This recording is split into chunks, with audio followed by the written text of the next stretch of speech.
Oi! Hoje é dia de apresentar para vocês uma das principais listas de leitura aqui do Mantado de Livros. E não é aquela famosa 12 livros para ler num determinado ano, mas sim a prata da casa, Jubileu Literário. Pois é, uma brincadeira que inventamos desde o começo do canal e daqui a pouco eu explico mais para vocês. Bom, pessoal, a brincadeira do Jubileu Literário consiste em algo muito simples. É apenas ler num determinado ano livros que estão comemorando uma década ou mais de lançamento, mas sempre respeitando o finalzinho, o numeral. Pois é, se estamos no ano de 2024, temos que ler livros que foram lançados há 10 anos, 50 anos, 120 anos, 470 anos atrás e por aí vai, mas sempre com o final 4, ou seja, 2014, 1884, quem sabe também 1974, por aí vai. Vocês entenderam qual é a brincadeira, né? Sempre respeitando esse final e não vale números quebrados. Sempre a lista tem, quer dizer, antigamente tinha 12 títulos, mas eu baixei para 10 porque sempre a gente fica flopando alguma coisa ano a ano e é melhor colocar um pouco menos. Mesmo porque ainda existe a outra lista oficial de leitura, que é 12 livros para ler, que eu pessoalmente vou lançar a minha amanhã. Se já estiver disponível, vai aparecer aqui em cima no link e vocês podem conferir também quais são os outros títulos também muito interessantes que eu pretendo ler aqui nesse ano. Mas, com certeza, para fazer essa lista aqui, o Jubileu Literário, se precisa fazer uma boa pesquisa, porque nem sempre você consegue encontrar o bendito livro que foi lançado uma década atrás ou mais. Parece que é fácil, mas não é. Quando você começa a ir para trás, sem querer se ligar exatamente num autor ou numa obra específica, você descobre que, caramba, aquilo que eu pensei que podia ser, não é. Às vezes você pensa, eu vou ler algum livro de determinado autor. Aí você pega a bibliografia dele e descobre que ele não publicou nenhum livro 10 anos atrás ou mais. É uma sacanagem. A mesma coisa quando você pensa numa obra específica. Não, eu quero ler aquele livro que faz tempo que eu estou prometendo ler, vou finalmente ler agora. Aí você vai lá e descobre que não, ele não é final 4, ele é final 3, final 5, final 6. E também não pode entrar aqui nesta lista que precisa respeitar essa regra básica. Enfim, vamos ver quais são os bons títulos que temos por aqui. Com muita pesquisa, eu cheguei em 10 deles. Vamos ao primeiro. Pois bem, na primeira publicação, que está comemorando 70 anos de lançamento, já temos uma certa complicação. Eu simplesmente não consigo mostrar o livro para vocês aqui em mãos, porque eu não sei, eu estou com uma dúvida, eu não sei se eu possuo ele na minha estante ou eu vou precisar comprar. É que eu, quando estava fazendo a pesquisa, eu esbarrei com um certo livro de uma escritora portuguesa, a Agostina Bessa Luiz. Pois é, já ouviram falar dela? Eu confesso que não. Eu descobri a existência dela numa certa oportunidade quando eu entrei numa livraria Saraiva, eu ia falar Cultura? Não, livraria Saraiva, a que existia aqui perto de casa, mas já evaporou, já fechou, já faliu tudo da livraria Saraiva, né? Enfim, eu costumava muito entrar naquela unidade aqui perto e simplesmente ficar passando nas gôndolas atrás de alguma publicação, fuçando mesmo, pegando o livro lá, dando uma olhada na sinopse, me interessando não e depois levando para casa. E justamente um dia eu puxei um livro lá da estante da livraria que era da escritora Agostina Bessa Luiz, uma escritora portuguesa. Eu nunca tinha ouvido falar dela e eu me interessei pela obra. E eu tenho a impressão que o livro que eu comprei naquele dia era A Sibila, que é exatamente esse livro então que está dentro das regras da brincadeira Jubileu Literário, porque faz 70 anos de lançamento, foi publicado no final 4, né? E se encaixa. Só que eu fiquei na dúvida. Eu cacei esse livro durante acho que um mês e pouco aqui em casa e eu simplesmente não acho o bendito do livro. E depois eu fiquei na dúvida, será que eu realmente comprei a Sibila ou eu comprei uma outra publicação da Agostina? De qualquer forma, mesmo que seja a outra, eu também não achei. Eu não sei onde enfiei esta publicação. Eu vou ler sim a Sibila nesse ano. Mesmo que ela não exista aqui em casa, eu vou fazer a compra. Eu vou comprar essa edição que aparece aqui ao lado na foto. E fazer o quê? Já comecei meio torto aqui esta leitura. Mas essa promessa de leitura, né? Mas não tem problema. aposto que sim, vai ser algo interessante, porque conhecer novos escritores e na língua que a gente domina mais, que é a língua portuguesa, melhor ainda. É uma escritora que não é conhecida do público em geral, a gente só conhece mais, né? O que a gente conhece de escritores portugueses? Principalmente o Eça de Queiroz e, claro, José Saramago, né? Os escritores que também são bons lá da literatura portuguesa. Infelizmente a gente não tem eles todos aqui na memória. E pelo que eu sei, Agostina Luiz Bessa, sim, ou Bessa Luiz, na verdade, ela sim, ela é conceituada, ela é muito querida pelos leitores portugueses. E nós também devemos ser curiosos a respeito disso. É por isso que eu coloquei a Sibila para ser lido aqui em 2024. Eu faço a pergunta para vocês: você já tinha ouvido falar de Agostina Bessa Luiz, sim ou não? Agora sim eu posso mostrar o livro, porque tenho em mãos. Comemorando 90 anos que foi publicado pela primeira vez, temos Mary Poppins, escrito por Bill L. Travers. Pois é, um classicão que a gente conhece bastante através daquele filme da Disney, Mary Poppins, que inclusive ganhou uma versão, uma continuação, né?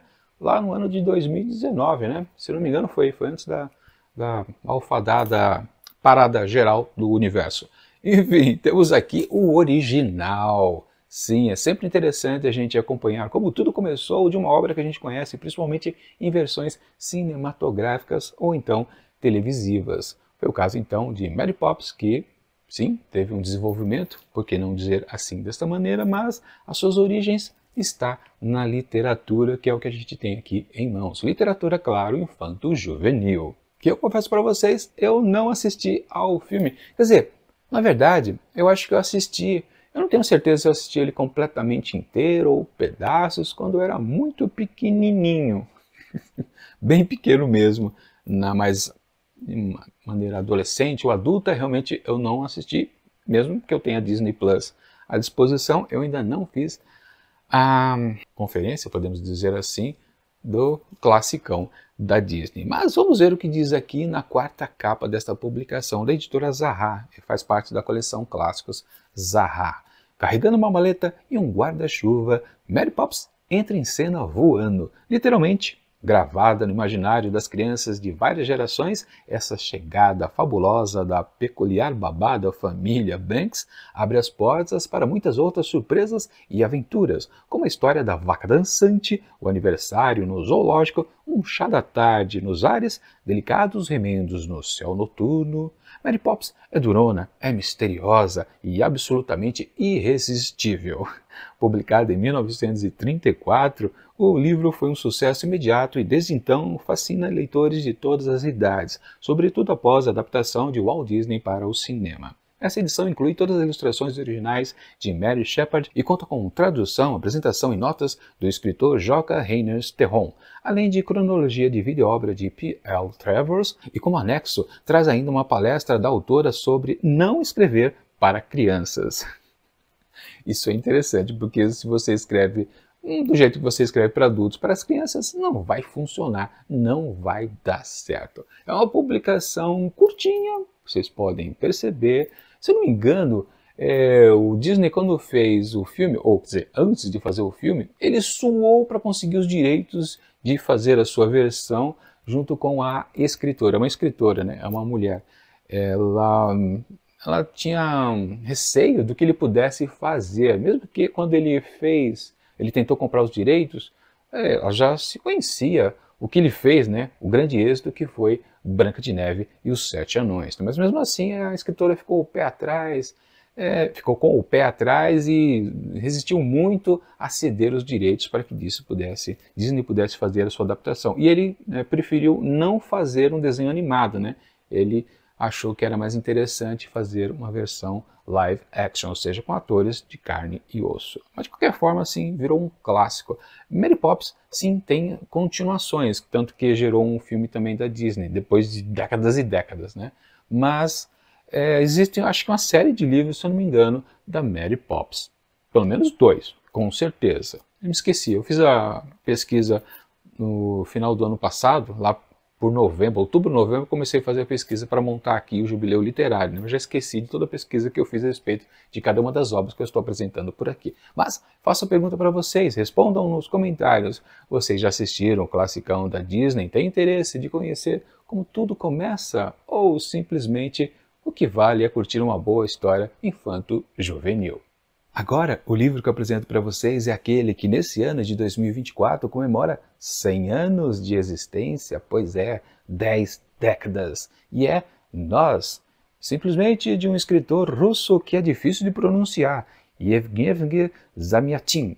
Zamyatin acho que é mais fácil, né? Mas o primeiro nome é de lascar. Enfim, isso aqui é um clássico, ou é o precursor do gênero, né? Da distopia. Olha o que diz aqui na quarta capa. D503 é um engenheiro que vive pleno e feliz, exatamente como ordena o grandioso Estado Único. Mas começa a duvidar das próprias convicções ao conhecer uma misteriosa mulher que comete a ousadia de burlar regras e que contamina com a doença chamada imaginação. Escrita ali entre 1921 e 23, mas publicada depois, porque teve problema de censura lá na época, né? A renomada distopia Nós imaginou a vida sob um governo totalitário. Ué, como será que ele se inspirou? Que eliminou por completo a noção de individualidade em uma história que inspirou clássicos como 1984 e Admirável Mundo Novo. Essa edição especial, com tradução ineta direto do russo, traz 2 conteúdos extras. Uma carta do autor a Stalin, solicitando autorização para deixar a Rússia, e uma resenha escrita por ninguém menos que George Orwell, pois é, que escreveu 1984. Sim, um classicão da literatura para quem gosta de ficção científica, ali do gênero mais, ou do subgênero, né, da distopia. Sim, um livro que eu tenho bastante curiosidade de ler, mesmo que eu ainda não tenha lido também em 1984, acho que eu prometi recentemente, será que foi ano passado que eu prometi fazer a leitura de 1984? Acho que foi, ou foi antes, não sei, mas acabei também não lendo. É um pecado não ler 1984, como também Admirável Mundo Novo. Eu que gosto bastante de ficção científica, mas não através da literatura. Eu gosto mais de ficção científica através de produtos no cinema e principalmente na televisão. Por exemplo, eu sou um fascinado por Star Trek. Sim, para quem gosta de Star Trek, gosta de ficção científica em geral. E outras coisitas que eu fui vendo também no cinema. Mas confesso para vocês que na literatura em si, eu tenho pouco contato com a ficção científica. E, claro, eu preciso ler esses grandes clássicos, além do 1984, Admirável Mundo Novo e tantas outras distopias. Mas essa, como é uma que faz a base do gênero, é muito mais instigante, com certeza. Aliás, até é bom ler ela primeiro do que as outras que vieram a seguir, e porque tudo foi inspirado por esse produto. Então, também já faço a pergunta para vocês. Vocês gostam de ir atrás, mais uma vez, de como tudo começou, nesse caso, como fonte de origem de um gênero literário, não apenas como a fonte de um personagem que vocês já conhecem em outras mídias? Sim ou não? Digam aqui nos comentários. E agora voltamos ao problema inicial desse vídeo. Não tenho como mostrar porque não tenho em mãos o produto, mas dessa vez eu prometo ler Dublinense, de James Joyce, que está completando aqui em 2024 110 anos de lançamento. E por que eu não tenho? Perdi também na estante? Não, não é o caso. É que quando eu também estava fazendo a pesquisa, esbarrei nessa publicação. Era uma opção para ser colocada aqui na lista. E depois, questão de dias, eu até estava pensando em não colocar ele na lista porque eu precisaria comprá-lo. Mas aí quando eu fiz a assinatura ou renovação da caixa da tag Curadoria da empresa Tag Experiências Literárias, que é um desempacotamento que eu faço mês a mês, eu descobri que se eu renovasse a assinatura para o período agora do finalzinho de 2023 para todo o resto do ano de 2024, eu ganharia justamente de brinde Dublinenses, do James Joyce, e eu falei, é isso mesmo, voltei a ele. Então, para a lista, eu coloco aqui a imagem, não da edição que eu vou receber. Eu só vou receber, eu já fiz a assinatura, renovei a assinatura, mas o livro ele só vai vir na edição de fevereiro da caixa que eu vou receber. Para quem não sabe, né, a caixa tag curadoria são aquelas caixas mistério, onde você faz a compra da caixa, cara, é uma caixa literária, né? E você não sabe qual é o livro que você vai receber. A de fevereiro, eu não sei o que eu vou receber, mas vai estar lá presente também dentro da caixa a minha edição de Dublinenses como um mimo de eu ter renovado a minha assinatura anual. Portanto, a capa que eu deixo aqui do lado, eu já deixei, enfim, não importa, é de alguma edição que está à venda na Amazon. Pois é, Dublinense é um livro de contos, que é algo que eu gosto bastante, que para quem não conhece, aproveito também para fazer o jabá aqui da casa, né? Que é justamente, eu tenho um projeto aqui, Contos do Meio-Dia, onde eu faço resenhas individuais dos contos. Eu não faço aquela resenha tradicional que todo mundo faz, de ler uma coletânea de contos e depois comentar, gostei desse conto, não gostei daquele outro, e fica por isso mesmo. Não, eu pego uma coletânea de contos, tem lá 10 pequenas histórias, eu faço resenha individual de cada uma delas dentro do projeto Contos do Meio-Dia, que são livros, que são vídeos que são lançados, obviamente, ao meio-dia. E com certeza, quando chegar essa edição aqui de Dublinense aqui na minha mão, vai ser colocado dentro do projeto Contos do Meio-Dia, lá pela metade do ano em diante, com certeza. E eu pergunto para vocês, já leram algo de James Joyce, que é conhecido por escrever de uma forma um pouco complicada às vezes? Sim ou não? Agora, nesse livro que comemora 130 anos que foi lançado pela primeira vez, voltamos à literatura infanto-juvenil. E sem muita enrolação, vamos direto para Os Livros da Selva, escrito por Rudyard Kipling. Pois é, quem não sabe a referência, já digo pelo subtítulo da obra, Contos de Mowgli e Outras Histórias. Sim, aquele outro clássico da Disney, Mowgli, o Menino Lobo, que muita gente conhece de nome, mas nunca assistiu, como eu, nunca assisti a animação do Mowgli, que também já recebeu continuações animadas e também versões em carne e osso ou nos live action com atores, né? Embora, claro, existam os personagens animais.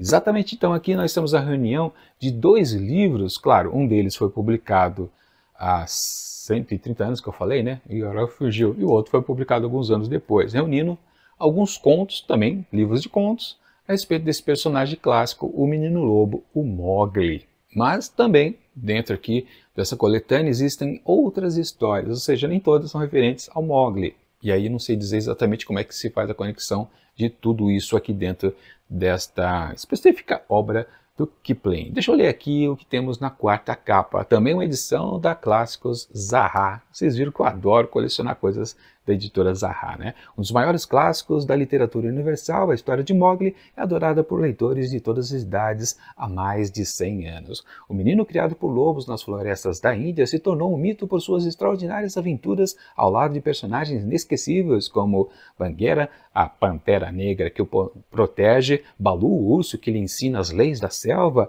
e Shikan, o traiçoeiro e tigre manco que deseja matá-lo. No universo em que os protagonistas são quase sempre animais que falam e pensam, batalhas entre o bem e o mal ou a ação predatória do homem são narrados pela ótica de tipos formidáveis como o angusto, Rikki-Tikki-Tavi, a foca branca, o crocodilo comedor de gente e vários outros. Rudyard Kipling usa aqui todo o seu gênio inventivo para criar uma viagem única pelo mundo selvagem, uma belíssima e profunda reflexão sobre laços de amizade, integridade e a relação entre o homem e a natureza. Essa linda edição traz o texto integral dos 2 volumes de O Livro das Selvas, mais de 240 notas, 28 ilustrações, incluindo feitas algumas pelo próprio autor, o Kipling, além de apresentação e cronologia de vida e obra do autor. Inclui também, dentro de Roka, a primeira história de Mowgli. Ok, bacana, essa edição, como sempre, da Zaha é sempre interessante. Olha essa folha de guarda aqui, onde temos, olha só, os olhares da Pantera Negra. Bacana. Também, claro, é um livro que vai fazer parte do projeto Contos do Meio-Dia. Com certeza eles estarão sendo analisados, pequenas histórias, uma a uma, e dedicadas a uma resenha individual. Eu vou me divertir bastante aqui e finalmente conhecer o Mowgli, né? Com certeza, logo depois de ler todas essas histórias aqui, eu vou, enfim, assistir o clássico da Disney e fazer aquela comparação com certeza. E pergunto para vocês, vocês já viram o Mowgli? Os desenhos animados, as versões com atores e muita Animação gráfica, sim ou não? Partindo agora para 160 anos da publicação, voltamos ao gênero de ficção científica, agora com algo muito mais conhecido, que todo mundo já ouviu falar, já viu alguma versão cinematográfica e por aí vai, mas talvez não tenha visto o original. Eu me refiro a Viagem ao Centro da Terra, de Jules Verne, ou Gilles Verne, ou parecido com isso no francês castiço que eu falo. Enfim, todo mundo conhece essa história, embora não saiba descrever exatamente do que se trata. São os cientistas que vão explorar o centro da Terra e por aí fica. Será que é isso? Não sei, porque eu também nunca assisti. Aliás, eu nunca vi uma versão cinematográfica de Viagem ao Centro da Terra. Mas diz aqui na quarta capa, em 1863, o renomado professor Otto Lindebrook, geólogo e mineralogista, descobre uma mensagem cifrada descrevendo uma viagem ao centro da Terra. É o quanto basta para o impetuoso cientista se lançar na mesma aventura, levando consigo o sobrinho Axel, colega de profissão, mas defensor de diferentes teorias científicas, e o impassível Hans, guia que se mostrará indispensável para a empreitada e seu espantoso desfecho. Fruto da imaginação, do conhecimento de um dos pais da ficção científica, Viagem ao Centro da Terra é uma das obras mais originais e ousadas de seu tempo. Rios de lava, mares subterrâneos, os primórdios da vida no planeta, fauna e flora pré-históricas, múmias de homens primitivos. Embarque você também nessa estranha e maravilhosa expedição. Contém aqui também nessa edição da Zaha 30 ilustrações originais. Eu já comentei, né? Eu gosto dessas edições da Clássicos Zaha, porque sempre tem coisa interessante. Essa folha de guarda aqui não deixa de ser também no mesmo peso das demais que a gente já conhece. Eu recomendo vocês lerem tudo da Clássicos Zaha, sempre tem uma boa publicação. Bom, um classicão também que merece ser conferido, ainda mais para aquele que, como eu, nunca chegou perto do original. Mas falando em clássicos, vamos voltar agora a 180 anos para chegarmos lá ao tempo de publicação de um classicão da literatura mundial. E eu me refiro a Os Três Mosqueteiros de Alexandre Dumas. Pois é, sim, um classicão. E esse livro aqui, que dispensa apresentações, vai fazer parte também de um outro projeto aqui da casa, que é a leitura comentada, a leitura conjunta, ou seja, vamos destrinchar esse calhamaço aqui gigantesco que tem letrinhas pequeniníssimas e vai até a página, quantas? 680 páginas. Só que, como a fonte é pequena, dá para chutar que isso aqui na verdade tem umas 750 até 900 páginas. Pois é um calhamaço, um tijolão. E eu pretendo dividir então a leitura dessa obra aqui em capítulos, lotes de capítulos, e fazer aquela tradicional leitura comentada, sei lá, com 10 episódios mais ou menos. Então a gente vai acompanhando aos poucos essa narrativa e eu vou comentando e vocês também vão fazendo os seus comentários. Pretendo fazer então essa leitura comentada lá pelas bandas dos meados aqui de 2024. Mas para quem não sabe nada a respeito dessa história, deixa eu ler aqui a quarta capa, obra mais famosa de Alexandre Dumas e um clássico da literatura mundial, Os Três Mosqueteiros, tem agora uma edição definitiva que oferece ao leitor brasileiro o texto integral em tradução afiada, com notas explicativas e gravuras da época. Seus protagonistas, que na verdade são 4, Athos, Porthos, Aramis e D'Artagnan, são destaques merecidos no conjunto da obra de Dumas, e contracenam aqui com personagens não menos instigantes, como o ardiloso cardeal Richelieu, a pérfida e misteriosa Milady, o fraco rei Luís XVIII e o ousado duque de Buckingham. Com seus numerosos combates, trágicos casos de amor, ódios insuperáveis e o ritmo acelerado da história, Os Três Mosqueteiros é um dos livros mais arrebatadores de todos os tempos e vai além de um simples romance de capa e espada. No decorrer da trama, os 4 mosqueteiros envolvem-se nas mais perigosas intrigas políticas da Europa do século XVII, com participação decisiva na guerra entre a França e a Inglaterra por poder, glória e o amor de uma rainha. Eu não lembrava desse detalhe de um poder de uma rainha. Eu já vi algumas versões cinematográficas da obra aqui do Dumas. Os Três Mosqueteiros já ganhou versões até em desenhos animados. Mas eu nunca reparei nessa coisa de amor. Tinha isso? Não lembro. Eu acho que eu me interessei mais pelos filmes, pela parte da ação em si, né? Pela coisa de capa e espada sempre tem, né? Enfim, mas o meu interesse principal aqui nessa obra são pelas questões exatamente das intrigas políticas. Isso é o que eu acho que eu vou achar mais interessante, com certeza, aqui nessa obra. Bom, convido vocês mais uma vez para participarem do leitura comentada ou leitura conjunta comigo aqui no Mantar de Livros, ali pelo meados desse ano de 2024. E espero que vocês possam participar comigo desta empreitada. Agora, passamos de mais de 200 anos de publicação, para ser mais preciso, 210 anos. Sim, vamos a outro clássico, talvez menos reconhecido, dessa escritora inglesa. Quem será? Jane Austen, aqui com Mansfield Park. Pois é, de todos os livros conhecidos da Austen, com certeza Mansfield Park é o menos. E ele é o primeiro que ela escreveu, né? Diz aqui na quarta capa: na literatura, esperamos que o herói seja vigoroso, tenha um espírito aventureiro, audácia, bravura, com capacidade de superação e uma pitada de imprudência. Deve ser ativo, enfrentar obstáculos e afirmar a própria energia. Fanny Price, a heroína de Mansfield Park, é o oposto de tudo isso. Frágil, insegura e vulnerável, a pequena Fanny deixa a casa dos pais pobres para morar com os tios mais afortunados em Mansfield Park. Lá vive uma vida tranquila até a chegada de elegantes intrusos, os irmãos Harry e Mary Crawford.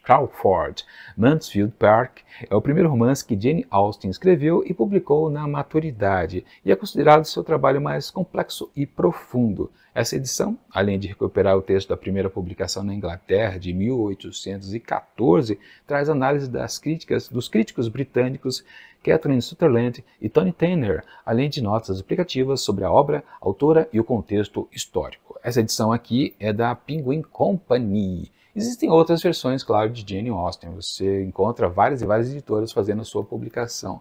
Mas eu acabei pegando essa edição aqui da Clássicos Penguin. Não me lembro por quê, eu acho que foi uma indicação de que essa era uma das melhores versões, principalmente no quesito da tradução, se eu não me engano. Faz tempo que eu comprei esse livro aqui, ele está parado na estante há muito tempo, querendo ser lido, e só agora, enfim, eu vou ao produto mais, talvez, robusto da Jane Austen. Será isso ou não? Vamos descobrir no futuro, nos próximos meses.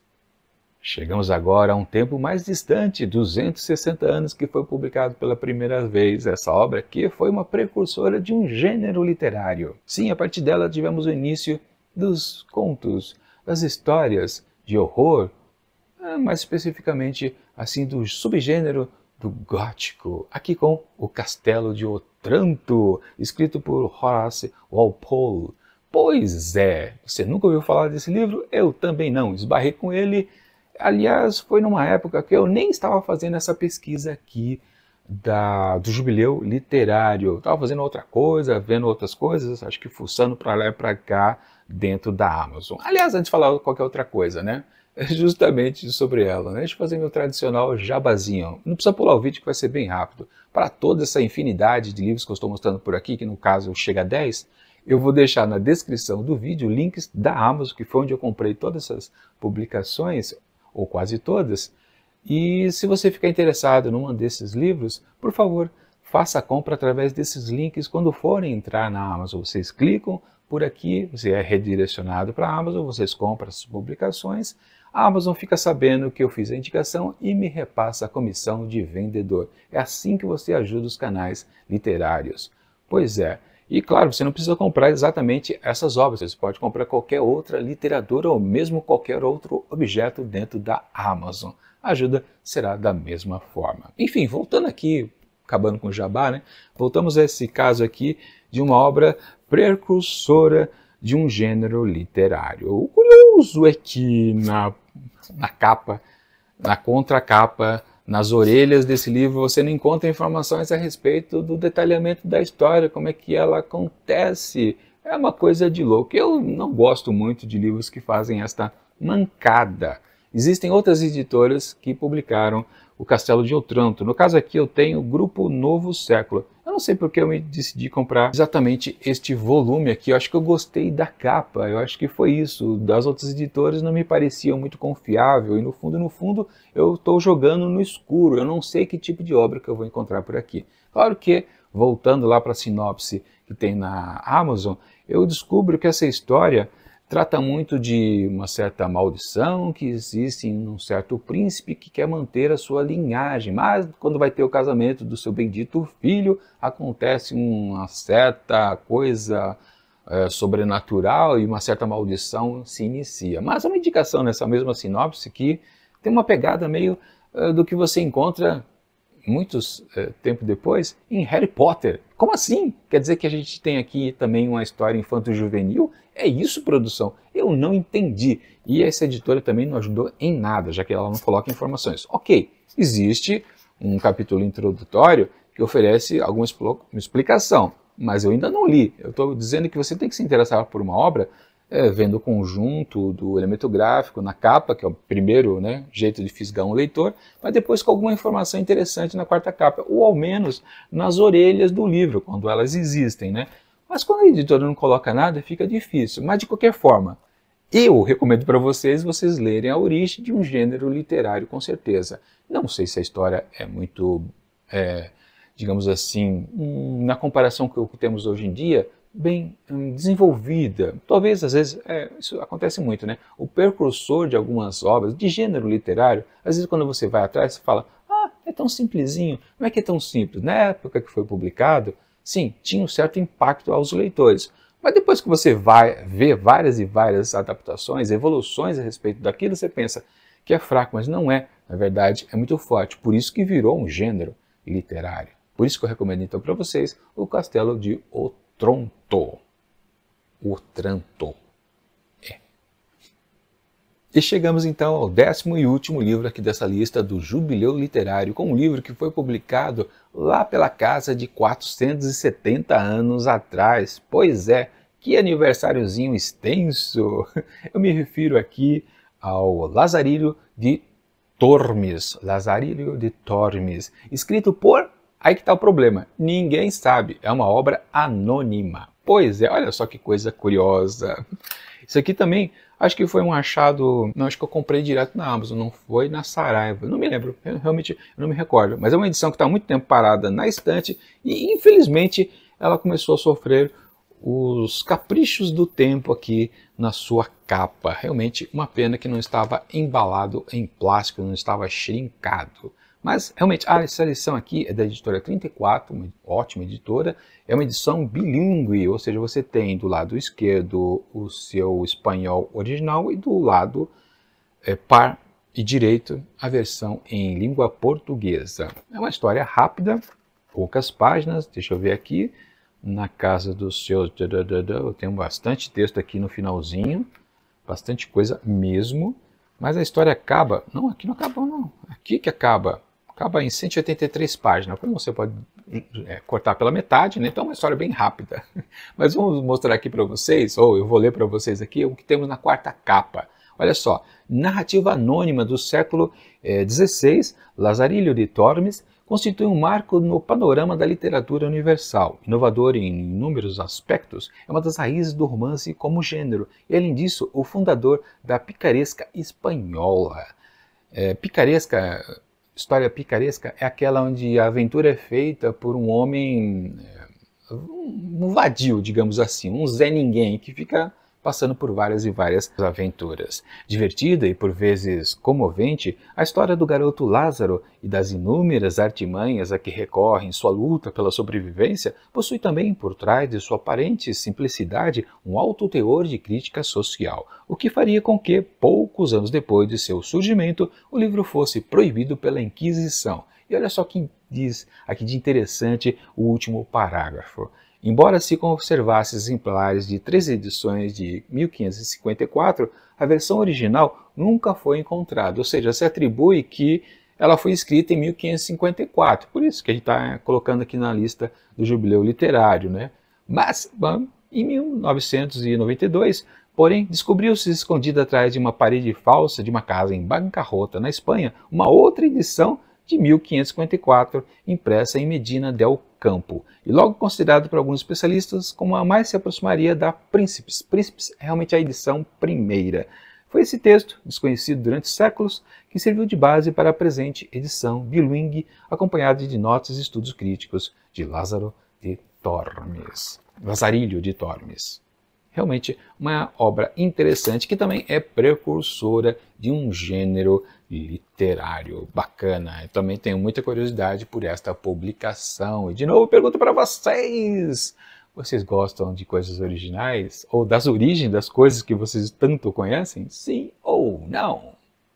Bom, pessoal, aqui está o apanhado geral de quase todos os 10 livros aqui da lista Jubileu Literário do ano de 2024. E acredito que essa seleção que eu fiz aqui para esse ano está muito interessante. Na verdade, sempre que eu faço o Jubileu Literário, eu acabo esbarrando durante a pesquisa com livros sensacionais. Às vezes eu quero até mostrar outro livro, colocar na lista, mas na verdade não dá porque eles fazem parte do mesmo ano. Eu tento sempre colocar a distância de 10 em 10 anos. Enfim, o que temos aqui nesse ano parece bastante interessante, pelo menos aqui de início, tudo é muito instigante. É a ideia principal, então, aqui do Jubileu Literário, oferecer para vocês livros mais distantes, às vezes desconhecidos e outras coisas mais manjadas. Mas, de qualquer forma, eu acredito que nesse ano aqui de 2024, eu acertei bastante. Eu espero que vocês possam curtir essas minhas dicas de leitura e, quem sabe, nos próximos meses, a gente ler ao mesmo tempo e a gente combinar de fazer um bate-papo